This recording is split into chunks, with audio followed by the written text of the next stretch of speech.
ఇంద్రకీలాద్రి భక్తులతో కిటకిటలాడుతోంది. భవానీ దీక్షల విరమణకు పెద్ద సంఖ్యలో భవానీ మాలదారులు ఇంద్రకీలాద్రికి చేరుకుంటున్నారు. అరుణమయంగా మారిన ఇంద్రకీలాద్రిపై ఓ బాలుడు తప్పిపోయాడు.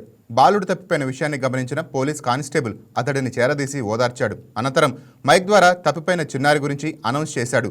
పోలీస్ కానిస్టేబుల్ ఒకవైపు తల్లిదండ్రుల కోసం గాలిస్తూనే మరోవైపు అనౌన్స్మెంట్ ఇప్పించడంతో విజయం సాధించాడు.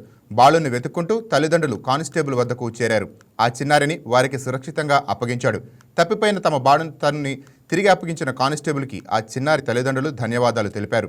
రద్దీ సమయంలో చిన్నారులను ఓ కంట కనిపెట్టాలంటూ కానిస్టేబుల్ చెప్పారు.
ఈ వీడియో మీకు నచ్చినట్లయితే లైక్ కొట్టి షేర్ చేసి వైకే టీవీని సబ్స్క్రైబ్ చేసుకోండి.